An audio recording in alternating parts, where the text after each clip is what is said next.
In a shocking incident out of Florida, a 2-month-old infant was seriously injured after a 10-year-old girl, following instructions she received online, dropped the baby on a tile floor. Authorities say this horrifying event was orchestrated by the child's own mother, Tara Alexis Sykes, through the online gaming platform Roblox. Sykes, 36, was arrested and charged with attempted murder while engaged in aggravated child abuse. According to the Escambia County Sheriff's Office, she used Roblox to communicate with her daughter and allegedly instructed her on various methods to kill the infant, who she is related to. Court documents revealed that Sykes told the child to drown the baby in the bathtub, burn him with scalding water, and even drop him on the floor, which tragically led to the skull fracture the baby suffered. The incident came to light when Gulf Coast Kids House, a child advocacy center that handles forensic interviews and medical exams for suspected abuse victims,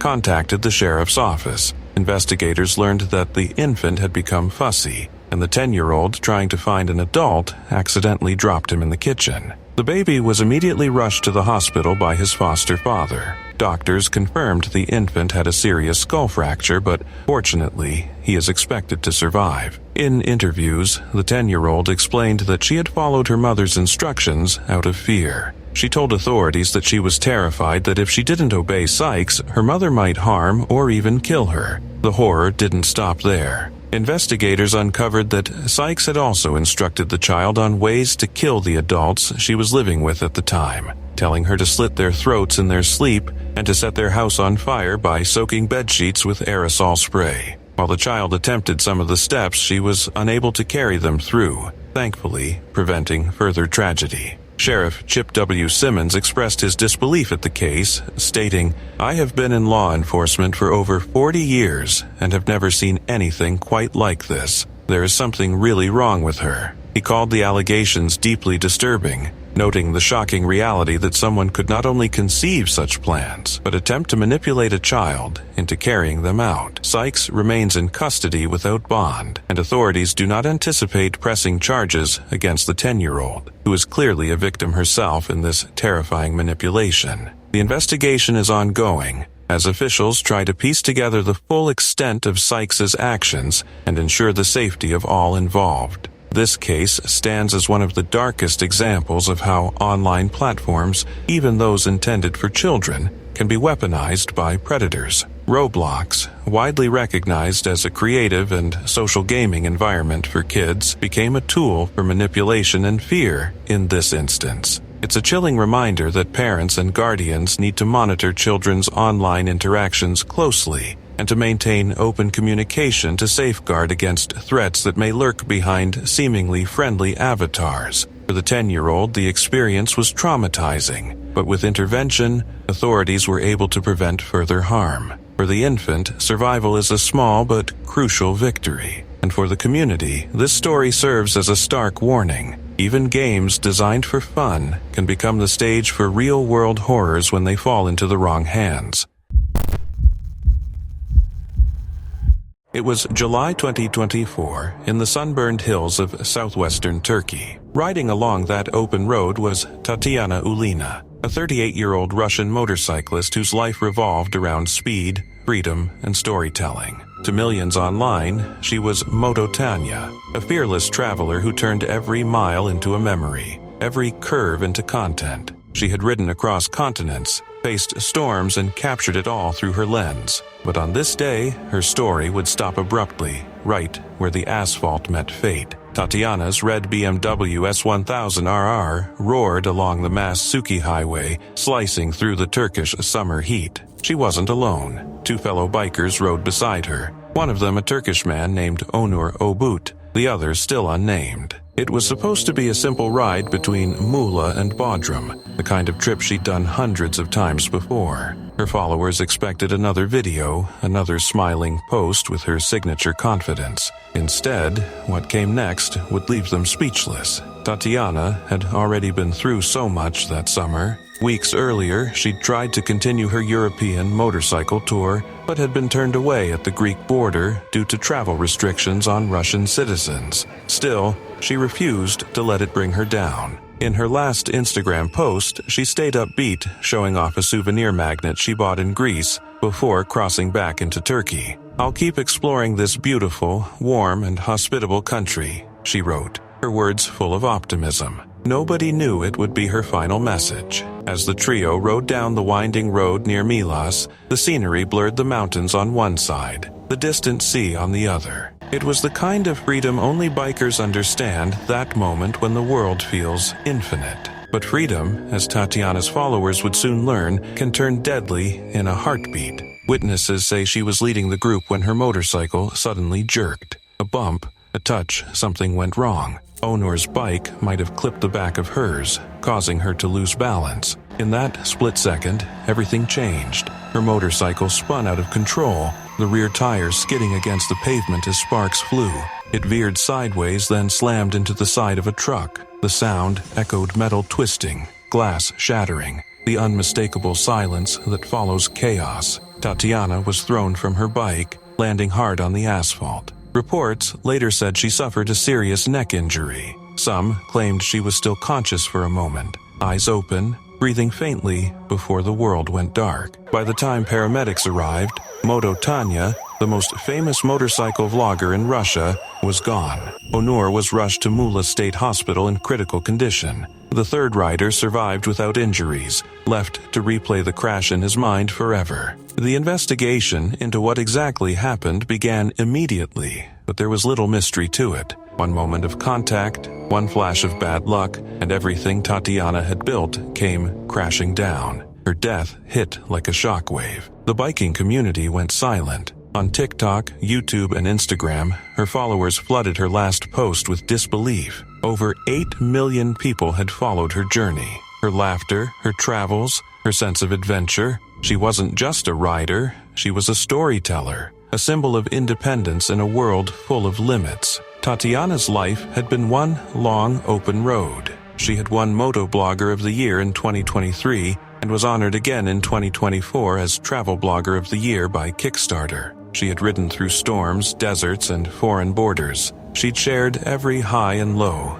every scar and smile. Yet, even those closest to her knew she carried the same risks that all riders do, that haunting thought that every ride could be the last. After her death, tributes poured in from every corner of the internet. "Tanya, I can't believe it's true. You'll be in my heart forever," one fan wrote. "Brave girl, rest in peace," said another. Some reports mentioned she had a 13-year-old son, though her family stayed silent, mourning privately while the world grieved publicly. Andrei Ivanov, head of the Moto Moscow Association, summed it up simply: she had a bright and beautiful life. She was admired, envied, copied, and sometimes criticized, but now only her memory remains. Tatiana's final video, filmed near the Greek border, showed her smiling at the camera, sun on her face, helmet off, wind in her hair. She looked alive and unstoppable. That's how her fans remember her: fearless, free, and forever chasing the horizon. In the end, the road that gave her purpose also took her life. A moment of contact, a flash of metal, and the journey ended, leaving millions behind, staring at their screens, realizing that even the strongest souls can be gone in an instant. The story of Gary Hoy is one of those tragic real-life incidents that sound almost unbelievable, something between a cautionary tale and a grim piece of office legend. On July 9, 1993, Hoy, a respected corporate lawyer at Toronto's Holden Day Wilson firm, attended a reception on the 24th floor of the Toronto Dominion Centre, where new summer interns were being introduced to the firm. It was a relaxed, cheerful evening with people mingling, light conversations flowing, and an air of excitement filling the modern high-rise office. Among the firm's partners, Gary Hoy was known for his good humor and for one particular, bizarre demonstration he liked to perform, showing just how strong the building's windows were by throwing himself against them. It was meant to be harmless fun, a confident display of engineering marvels and personal bravado combined. Hoy had done this demonstration before, more than once, and the glass had never broken. The windows, made of tempered glass, were indeed designed to withstand heavy impact. Colleagues often laughed nervously when he did it, but since nothing ever went wrong, It became a quirky trademark move, one that seemed to embody Gary's mix of intelligence and fearlessness. Unfortunately, on that warm July evening, what had always been a joke turned into a fatal miscalculation. In front of the group of interns and colleagues, Gary once again charged at the large glass window. Just as before, the glass did not shatter, but this time, something else gave way. The entire window frame dislodged from its casing, popping out under the sudden force. In a split second, Gary and the intact glass pane fell from the 24th floor, plummeting to the courtyard below. The glass remained whole, but there was no surviving a fall from such a height. News of the accident spread quickly, first through the building, then across the city, and soon internationally. Reporters and onlookers were stunned, not only by the bizarre circumstances but also by the sheer irony of it all. The coroner's report later confirmed what eyewitnesses had said. The glass itself had not failed. The frame holding it in place had simply not been designed to resist such repeated impacts. Building engineers noted that while skyscraper glass is made to withstand strong winds and accidental bumps, it is not meant to take the full momentum of a human body hitting it head-on. What was once seen as a funny, almost harmless stunt suddenly stood as a chilling example of how overconfidence and misunderstanding of safety limits can lead to tragedy. In the aftermath, the law firm was shaken to its core. Colleagues were devastated, especially those who had watched it happen. Holden Day Wilson, one of Canada's larger law firms at the time, never fully recovered from the blow, both emotionally and reputationally. Within a few years, the firm closed down entirely. Some attributed its decline to internal issues that had existed before the tragedy, but many believed that Hoy's death marked a turning point from which it never truly rebounded. The incident also sparked discussions in the building industry about safety protocols and how office workers interact with architectural features that, while sturdy, are not indestructible. Over time, the story of Gary Hoy took on a strange kind of afterlife in popular culture. It has been featured on television programs, online documentaries, and countless YouTube videos discussing strangest deaths or real-life Darwin Award winners. While the tone of such retellings often borders on dark humor, the truth remains deeply sobering. Hoy was not reckless or foolish in spirit. He was a man demonstrating what he believed to be safe, something he had tested many times before. Yet, his final act became a grim lesson in how easily confidence can cross into carelessness. It is a reminder that even the strongest glass has limits, and that sometimes the difference between a daring display and a disaster is just one impact too many. Addiction comes in many forms. Some people get hooked on substances, others on gambling, and for a growing number, it's gaming. What starts as fun can slowly become a trap you can't escape from. This first story is about a young man who had the world of gaming in his hands, and then lost everything to it. Back in the early days of Clash Royale, one player was on his way to becoming a legend. He wasn't just good, he was elite. Known as Justus Flobby von Eitzen, this 22-year-old German gamer had already built a name for himself in the competitive scene. By 2018, he joined SK Gaming's Clash Royale team, one of the most respected esports organizations in the world. Flobby wasn't just another name on the roster, he was one of the founding members of the squad. Over the next 2 years, his talent helped shape the team's success. He played a key role in their runner-up finish at the CRL Europe 2018 Fall Finals in Los Angeles, an incredible achievement for a brand new division. Even after stepping back from competition, he stayed close to the community as a content creator, streaming, laughing, and connecting with fans. To most people, Flobby was the definition of positivity, upbeat, funny, and full of energy. Fans often saw him playing with his friends, Morten and Big Spin, two of Germany's biggest Clash Royale content creators. On streams, they'd joke around, challenge each other, and celebrate wins together. There was never any public hint that something was wrong. But behind that bright personality, Flobby was struggling with something far darker. In a note later found after his passing, he revealed he'd fallen into debt caused by a gambling addiction, specifically sports betting. The same drive that made him such a fierce competitor had turned against him, fueling habits that were slowly tearing him apart. On one tragic day, Flobby posted a farewell message to his loved ones, then left home in his car. Not long after, he was gone. Reports confirmed that he had died in a car crash shortly after sending that final message, the end of a life that had so much more left to give. His team, SK Gaming, shared the devastating news on Twitter. "We are shocked,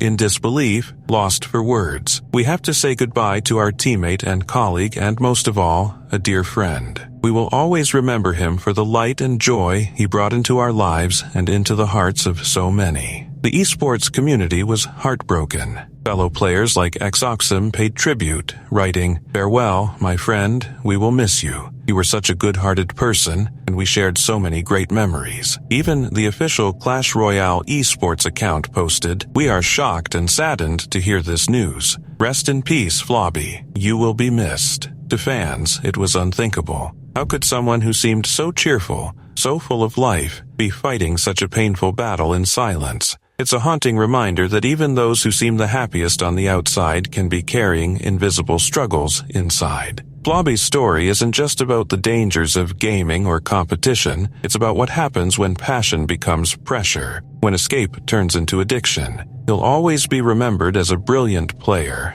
a kind soul, and a warning of how easily the game we love can sometimes play us.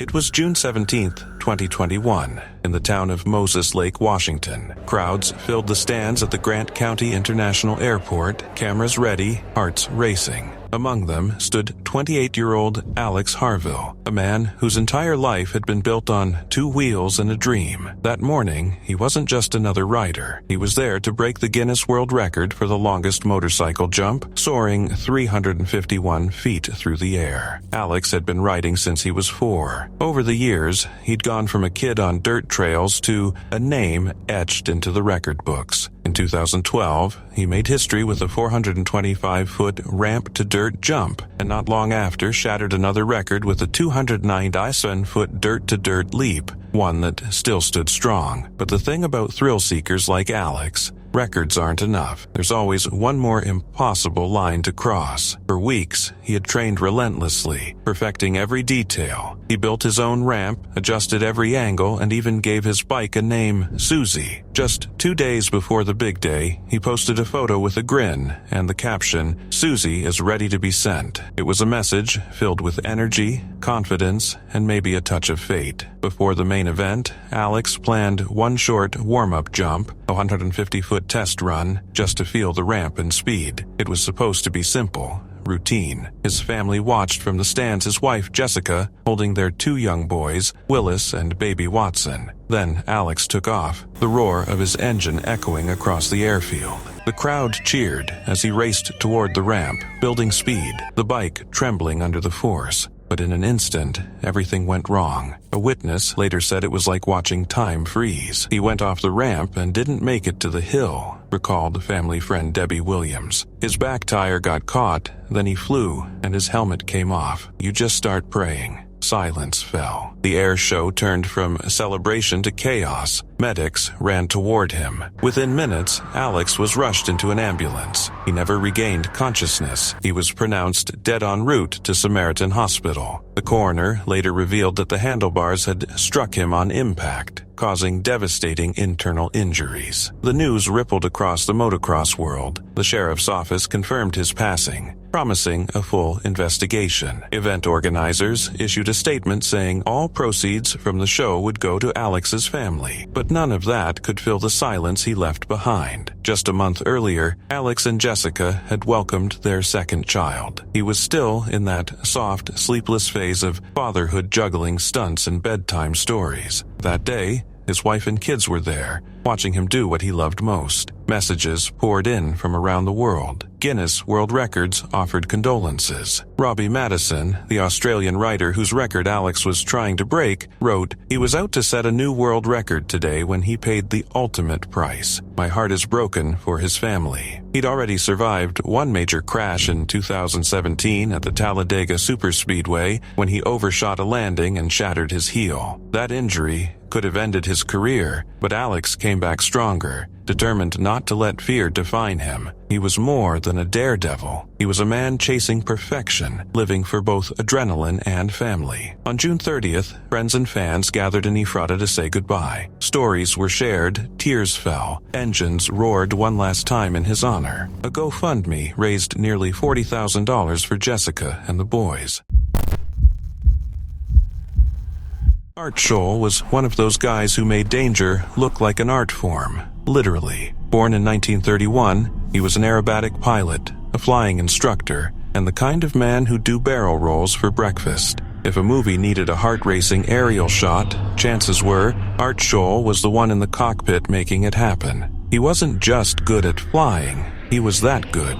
The kind of guy who'd make the clouds jealous. By the 1980s, he was already a legend in aviation circles, known for his flawless stunts, his charming grin, and his ability to make even gravity look like it was just another optional suggestion. Then came Top Gun, the movie that was about to make Tom Cruise a star and tragically take one of aviation's brightest stars out of the sky forever. It was 1985, and Top Gun was deep in production, capturing high-octane dogfights that would make audiences feel like they were strapped inside a fighter jet. The filmmakers wanted realism, nothing fake, nothing staged, and that's where Art Scholl came in. He was flying his modified Pitts S-2 biplane, a nimble little aircraft he had used for years to film incredible aerial footage. The mission that day was simple but dangerous. Execute a flat spin while filming to get a stunning perspective shot for the movie. For normal pilots, a flat spin is the kind of maneuver that sends chills down the spine. It's when your plane starts rotating flat like a frisbee while dropping fast. But for Scholl, it was just another Tuesday in the sky. He'd done spins countless times before. If anyone could pull it off safely, it was him. Cameras were rolling, radios were crackling, and somewhere down below, the film crew waited eagerly for that perfect shot. But this time, something went wrong. As Scholl's plane entered the spin, it didn't behave the way it was supposed to. He tried to recover, pulling the controls, adjusting the throttle, but the aircraft wouldn't respond. Over the radio came his final words, "I have a problem. I have a real problem." And then silence. The Pitts S-2 spiraled downward, vanishing into the blue expanse of the Pacific Ocean off the coast of Carlsbad, California. Search and rescue teams were dispatched immediately, combing the waters for days, but neither the plane nor Scholl's body was ever recovered. It was as if the ocean had swallowed him whole, taking with it one of aviation's most fearless spirits. The tragedy shook both Hollywood and the flying world. This wasn't just a crash, it was the loss of a legend who had spent his life dancing with danger and making it look poetic. When Top Gun finally hit theaters in 1986, it roared across the world as one of the most iconic action films ever made.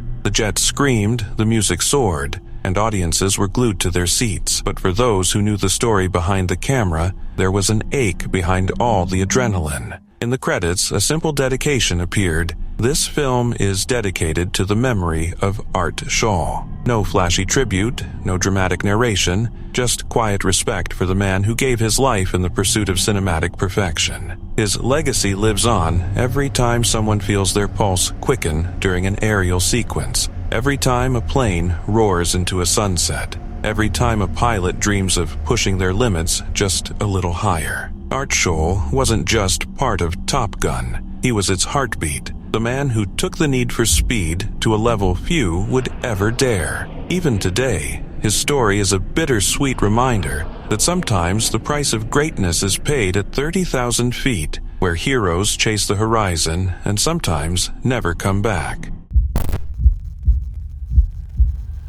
Imagine this, you're settled in for a quiet night of gaming. The rain tapping against your windows, the occasional rumble of thunder in the distance. That's exactly how Aidan Rowan, a 33-year-old gamer from the UK, thought his evening would go. He was sitting in his living room, fully absorbed in his PlayStation playing Stray, a game about a stray cat navigating its way home through a thunderstorm. Little did he know, the storm outside had other plans. Around 10:30 p.m., Rowan heard a sudden loud crack and immediately felt a heavy jolt shoot through his body. It took about a minute to come back to my senses, he recalled. I felt very, very confused. I went upstairs and asked my husband for a wet towel because my arm was burning and I had no idea what had just happened. The cause? Lightning. A bolt had struck near his home, bounced off water on the ground, and shot straight through his open window, hitting him directly. The impact was strong enough to throw him from his chair and leave branch-like burns across his arm. His husband, Aaron, immediately recognized the severity of the situation and rushed him to the hospital. Once there, the scene was chaotic. Rowan explained, "We got to reception, and Aaron said it might have been a lightning strike. Everyone turned to look at me. He was whisked through to an assessment room, where 9 doctors from multiple departments checked him over. He was hooked up to a heart monitor, had blood tests, and underwent thorough examinations to ensure no lasting internal damage. Miraculously, he survived with only a few cuts on his left arm and a small burn on his right hand. Doctors explained that the lightning had likely bounced off a puddle outside and entered his apartment through the window. The unusually hard ground, a result of a recent UK heatwave, probably contributed to the unusual trajectory of the strike. We just couldn't really process it at the time," Rowan said. "After a few days, it started to sink in. I realized I could have died." Despite the trauma, Rowan and his friends have managed to find humor in the situation. Once people realized I was okay, there have been quite a few jokes about Thor. He laughed. "That's the last time I play a cute cat game during a thunderstorm, I think." His story is not just shocking, it's a stark reminder of how dangerous lightning can be, even indoors. Lightning strikes around 25 million times a year in the US alone, killing an average of 47 people annually. Most strikes happen during the summer, but NOAA warns that they can occur any time, often even after a thunderstorm seems to have passed. The rule of thumb? If you can hear thunder, the storm is close enough to strike. Rowan's experience underscores an important point. You can never be too careful when nature is involved, even while gaming. One moment, you're guiding a virtual cat through digital rain and lightning. The next, a real storm can reach right into your living room. His survival is nothing short of miraculous, and his story serves as both a cautionary tale and a reminder to respect the power of nature, and maybe to keep your windows closed during a thunderstorm. Gaming can transport us to other worlds, but our bodies always remain in this one, and sometimes that's a difference between life and death.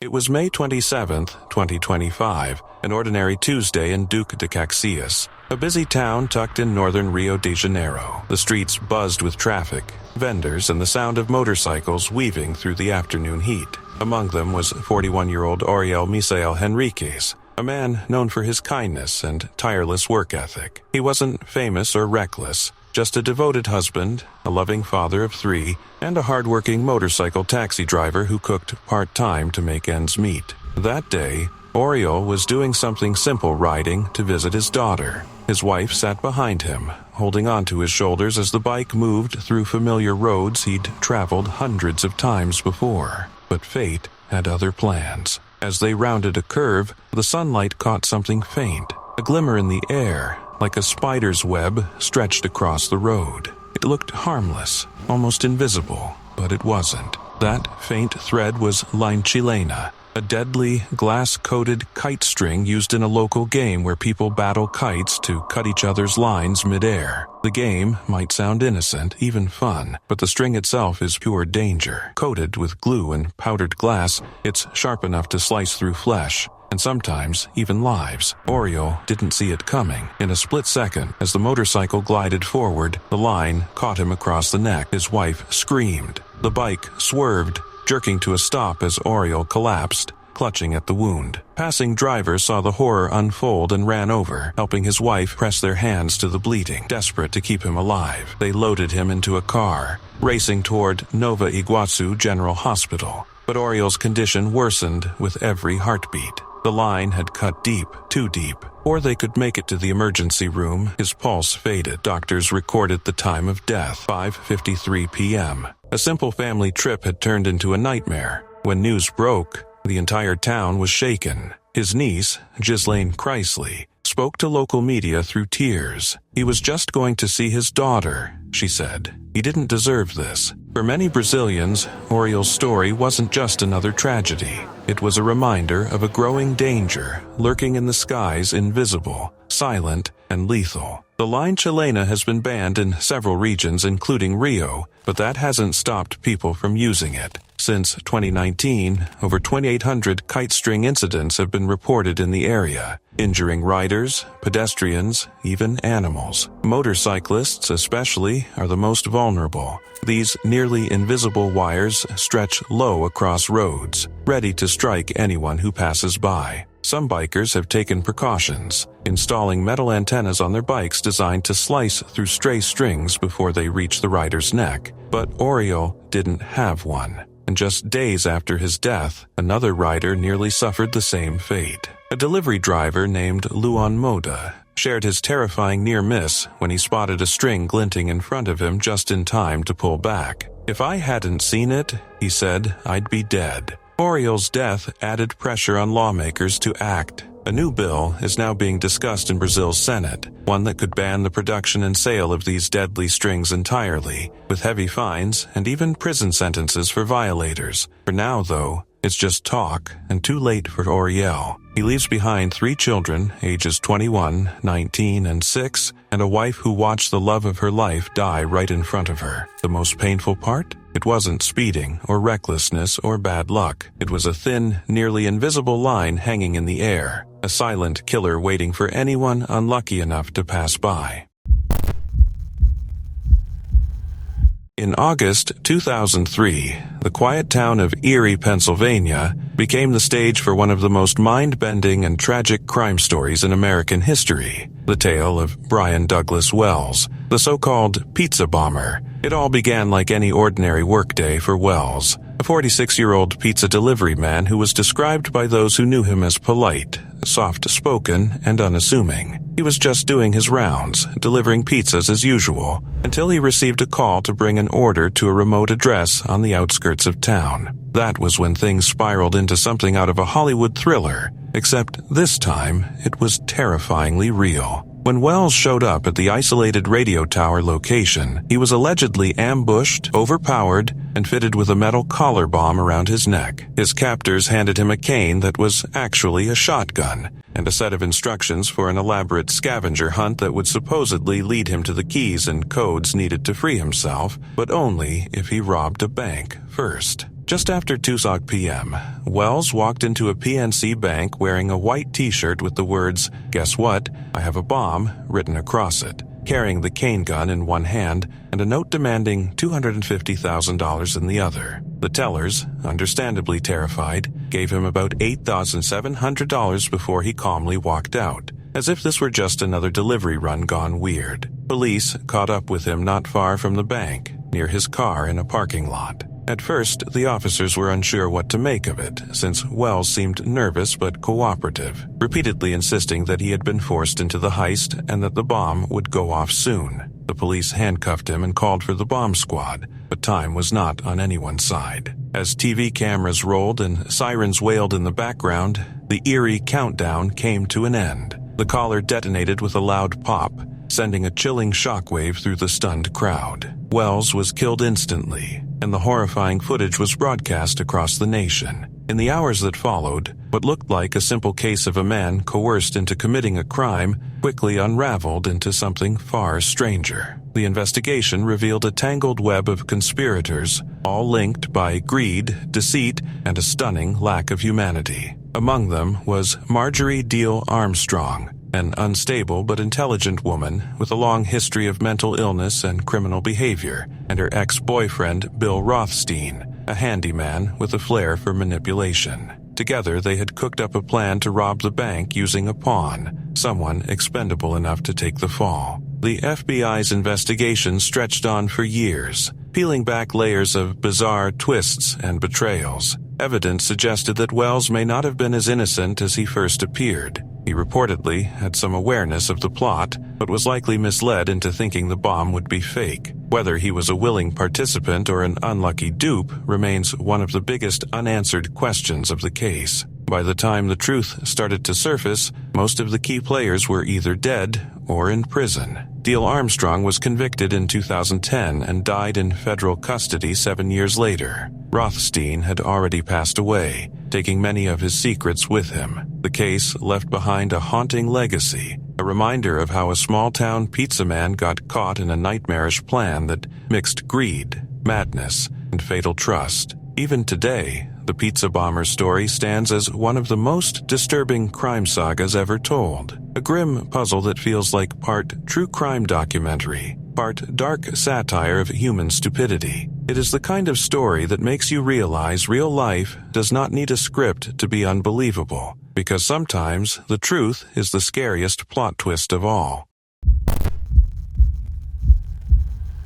Alright, imagine this. You're deep into a late-night gaming session. You're battling the same rival who's been trash-talking you for weeks. It's all supposed to stay online, right? Just some heated words, a few insults, and then everyone logs off. But for one gamer in 2024, things went way, way beyond that. This story starts in New Jersey, where 20-year-old Edward Kang was obsessed with a massively multiplayer online RPG called Archie Age. For those who don't know, Archie Age used to be one of those fantasy games where players could build, fight, and compete in massive worlds. But by early 2024, the game was dying. Player numbers were shrinking, servers were shutting down, and emotions in the community were running high. Kang had a long-running feud with another player, someone he'd never even met in real life. Their rivalry had gone from normal in-game competition to pure hostility. There were constant insults, non-stop trash talk, and endless arguments. For Kang, the line between game and reality started to blur, and when Archie announced that it would officially shut down, something in him snapped. He told his family that he was heading out of town to visit a friend he'd met online, but that wasn't true. Instead, he boarded a flight from Newark, New Jersey, all the way to Jacksonville, Florida, on a mission to confront his online enemy face to face. He checked into a hotel near the other gamer's home, and according to police, he went shopping for two things: a hammer and a flashlight. Receipts for both were later found in his hotel room. Fast forward to the early hours of a Sunday morning. Kong, dressed in black clothes, gloves, and a mask. He walked up to his rival's house. The door was unlocked, and quietly slipped inside. Then he waited. Around 2 a.m., the victim got up from gaming to use the bathroom. As he stepped into the hallway, he came face to face with Kang, standing there, hammer raised. Before the victim could react, Kang swung. Chaos erupted. The two struggled violently in the dark as the victim screamed for help. His stepfather, thankfully awake nearby, heard the commotion and rushed in. Together, the two managed to overpower Kang, wrestle the hammer away, and hold him down until deputies arrived. When officers got to the scene, they found blood everywhere, on the bedroom floor, in the entryway, even near the door where Kang had entered. The victim, though badly injured, miraculously survived. He was rushed to the hospital with severe head wounds and later treated with staples to close the cuts. Kang, on the other hand, was arrested on the spot. He was charged with attempted second-degree murder and armed burglary, both serious felonies. When deputies questioned him, his answer was as cold as it was shocking. He said he attacked because he believed the other player was a bad person online. He even asked investigators how much prison time he might face for breaking and entering, as if this were just another game mission gone wrong. Sheriff Bill Leeper of Nassau County summed it up perfectly. This is one of those cases that makes you ask, what in the world was he thinking?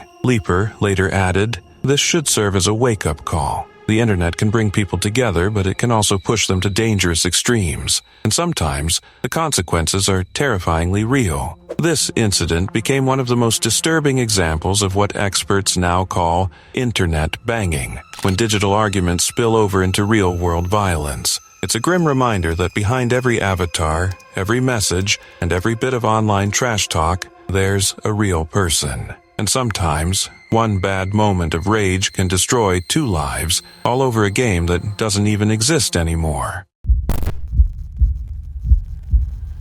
It was May 19th, 2025, an evening on Jamaica's northern coast. For 53-year-old Lisa Ball from Keighley, West Yorkshire, it was supposed to be a night to remember. She and her partner, Anthony Hurt, had traveled to the island for their anniversary. Tomorrow was Lisa's birthday. For days, the couple had been soaking in the island's beautiful beaches, laughter, sunsets. Lisa, a mother and grandmother, radiated joy. On social media, she used the name Joanne Pickles, sharing snapshots of their trip, drinks by the ocean, bright smiles, a life in full bloom. But behind that final post, no one could have imagined the horror that was about to unfold. Just after sunset, around 7:40 p.m., they climbed onto their rented Honda scooter. The North Coast Highway stretched ahead, scenic but deadly. Locals knew its danger: poor lighting, fast cars, and blind turns. As the wind rushed past, Lisa held onto Anthony's back. It was their last ride together. Without warning, a pickup truck pulled out of a restaurant parking lot, straight into their path. There was no time to react. The scooter slammed into the truck's side. The impact threw Lisa into the air. Witnesses said she flew over 60 feet before crashing onto the road. Anthony was hurt but conscious. Lisa didn't move. A woman named Cassia Campbell Jones saw it happen. She ran toward the wreckage, calling for help, trying desperately to keep Lisa alive. Paramedics arrived quickly and rushed her to the hospital. But by the time they got there, it was too late.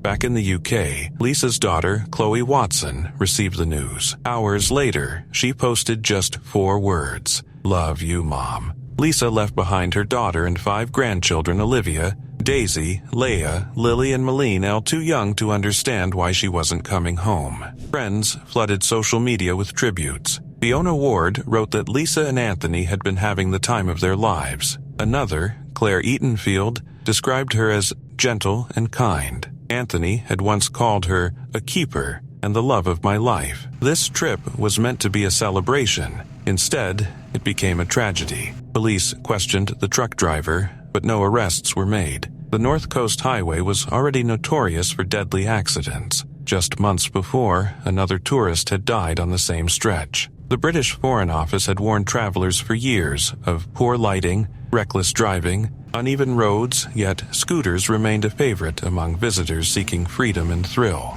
For Lisa and Anthony, that thrill ended in heartbreak. In 1995 Australia, the rave scene was booming with neon lights, baggy pants, glow sticks, and bass drops that made your ribs rattle. Among the thousands of teens caught in the glittering wave of dance culture was a bright, carefree 15-year-old girl named Anna Wood. She was not a rebel, a wild child, or some tragic stereotype. She was just your average Sydney teenager going to school, hanging out with friends, and soaking up the electric energy of the 90s. One October night, she decided to do what many kids at the time thought was harmless. She took a pill of MDMA, better known as ecstasy, at a rave. What happened next became one of Australia's most shocking wake-up calls about drugs, misinformation, and how even good intentions can go horribly wrong. The night started like any other party story. Anna went to a warehouse rave in Alexandria with her friends where the music was pounding. The crowd was sweaty, and everyone seemed to be living their best life under the strobe lights. Someone passed her a pill, and she swallowed it, probably thinking it was all part of the fun.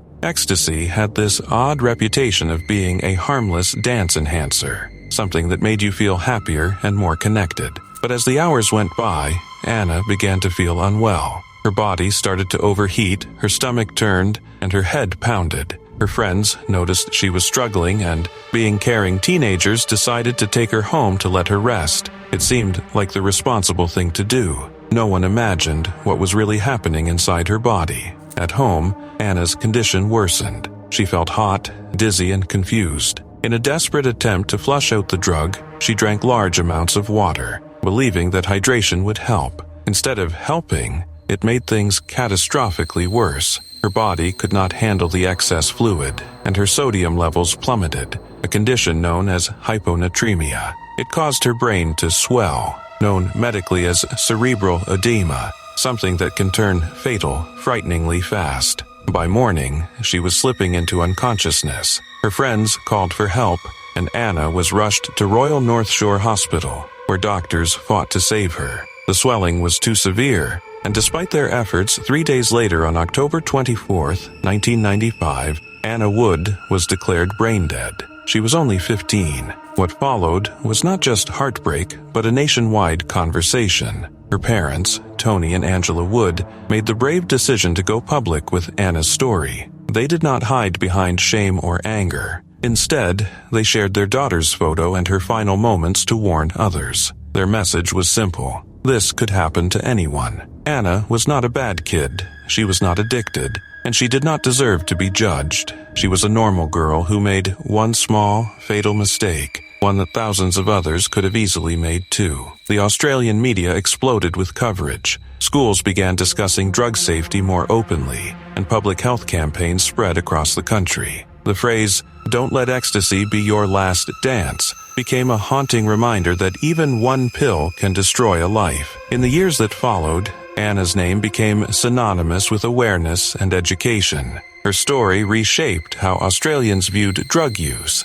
not through punishment, but through understanding. It opened conversations about pill testing, safer partying, and the need for honest information. Today, her story still appears in documentaries, textbooks, and health campaigns, carrying the same powerful message that curiosity can cost you everything if you do not know what you are taking. Anna's legacy is about awareness, compassion, and the hope that no one else's good night out ends the same way. Anna Wood's story reminds us that life can change in a heartbeat, not from reckless rebellion, but from one moment of trust, one uninformed choice. It is tragic, it is human, and it is something Australia will never forget. Virtual reality is supposed to be the ultimate escape, a way to leave the real world behind and step into a digital one that feels limitless. But for one man in Moscow, that escape ended in tragedy. In December 2017, a 44-year-old gamer was spending the evening alone in his apartment on Marshal Zhukov Avenue. Like many tech enthusiasts, he was excited about the new VR technology that promised to transport players straight into another world. So, he strapped on his headset, launched the game, and dove in, completely unaware that it would be his last session. Fully immersed in the simulation, the man began moving around his apartment, reacting to what he saw in the virtual world rather than the physical one. But in reality, his surroundings were far from the open space he imagined. At some point, he lost his footing, stumbled, and fell hard, right into a glass table.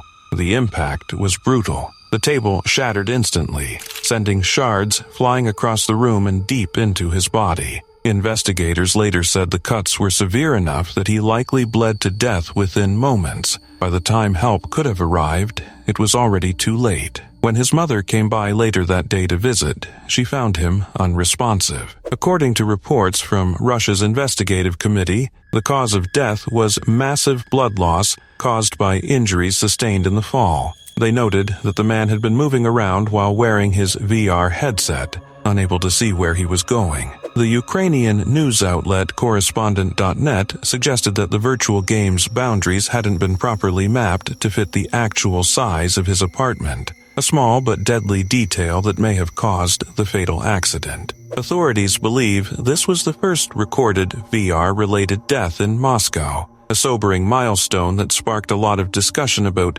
just how immersive and potentially dangerous virtual reality can be. Gaming outlets like Kotaku had already been warning that while VR offers incredible experiences, it's not without risks. Developers themselves have admitted that players often underestimate how their brains adapt to virtual spaces. You start trusting what you see through the headset, and your sense of real-world awareness fades away. It's not uncommon for gamers to bump into walls, furniture, or even other people while wearing VR goggles. In fact, some developers shared stories of accidentally punching coworkers during multiplayer painting games or smashing holes in ceilings trying to catch virtual objects. One VR creator, Justin Liebrechts, who helped design Cloudland's VR mini-golf, once recalled a chilling moment when he nearly walked straight off a real balcony while playing. "Our office was on the 18th floor, he said. In the game, I thought I was stepping onto a platform, but in real life, I was about to step into open air. You have to remind yourself, okay, this is real life. I can actually die here." That's the terrifying irony of virtual reality. It feels so real that your brain forgets you're still in your living room. The Moscow case remains one of the clearest reminders of that danger. VR can transport us to magical worlds, alien planets, and impossible adventures. But our bodies never leave Earth. One wrong move, one unplanned step, can turn an escape into a disaster. So, next time you strap on a headset, take a second to clear your space and remember, in VR, you can't hit respawn in real life.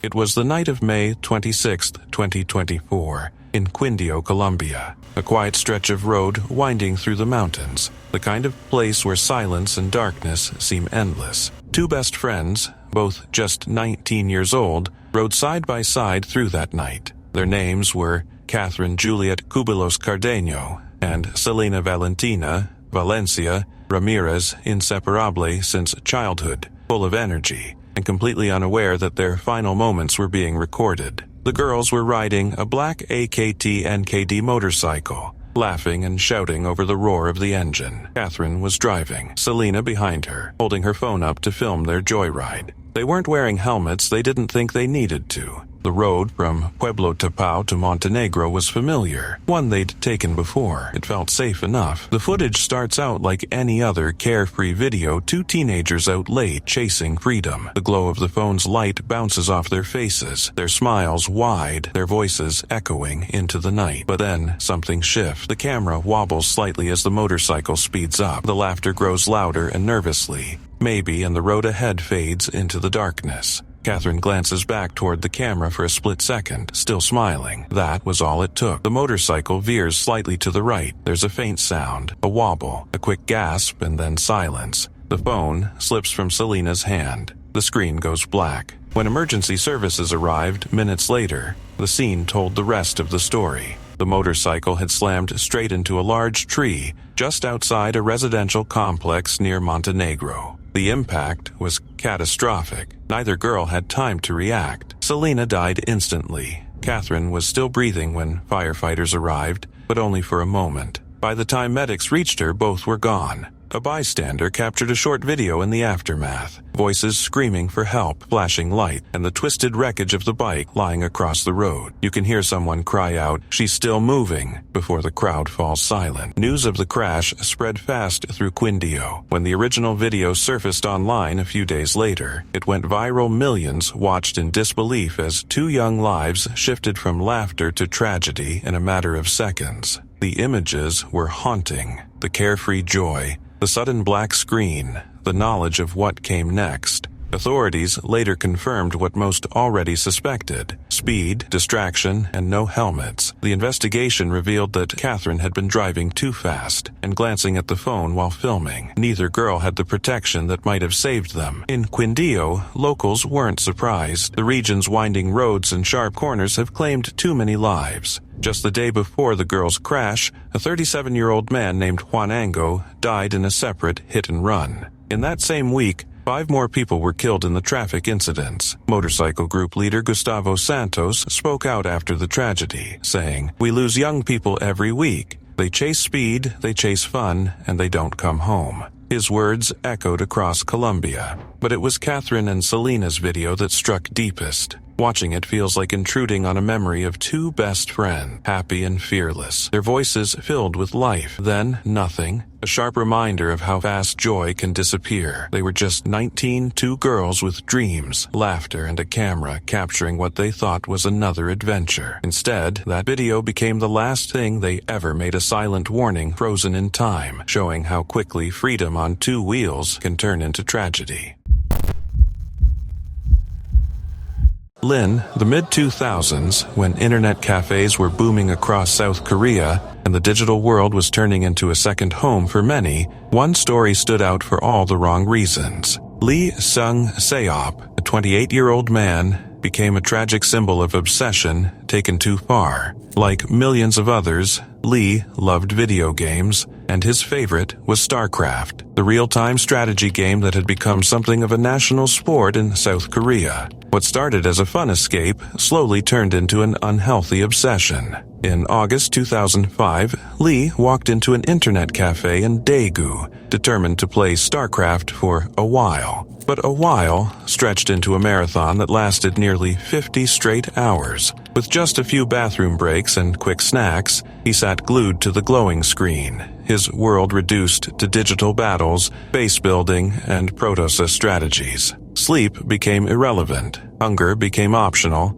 and time melted into pixels and caffeine. At first, people around him probably thought he was just another passionate gamer grinding through a long session, something that was hardly unusual in the gaming-obsessed culture of the time. South Korea's PC bangs, as the cafes were called, were open 24 hours a day and often filled with young gamers chasing high scores or online glory. But Lee's marathon session was different. After almost 2 days without rest, his body had reached its breaking point. He reportedly collapsed suddenly, his head falling onto the keyboard. Bystanders rushed to help, but when paramedics arrived, it was already too late. He was pronounced dead at a nearby hospital, and the cause was determined to be heart failure brought on by extreme exhaustion and dehydration. His body had simply given up after being pushed far beyond its limits. News of Lee's death spread quickly through the media, both in South Korea and internationally. It sounded almost unreal, like something out of a cautionary sci-fi movie where virtual reality consumes real life. But this was no fiction.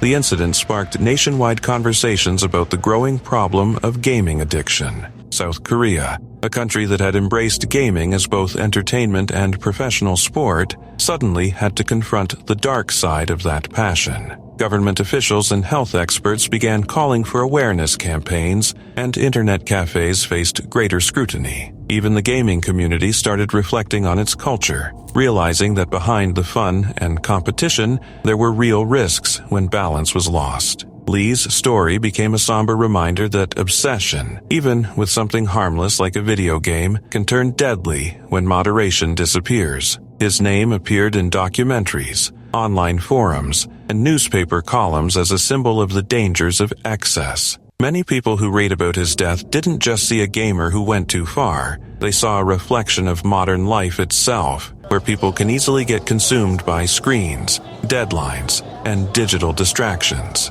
It wasn't just about gaming addiction anymore. It was about the thin line between dedication and self-destruction, between passion and obsession. Today, the world has moved forward with more awareness of digital health, but the echoes of Lee's story still linger in conversations about responsible gaming. Game companies now include reminders to take breaks, and governments have introduced programs to educate players about the importance of moderation. Lee Seung-seop may not have intended to make history, but his tragic death became a lesson that continues to resonate. His story reminds us that while the virtual world can be exciting and limitless, our real bodies and minds have boundaries that should never be ignored. The message is simple yet powerful. No game, no matter how thrilling, is worth losing your life over.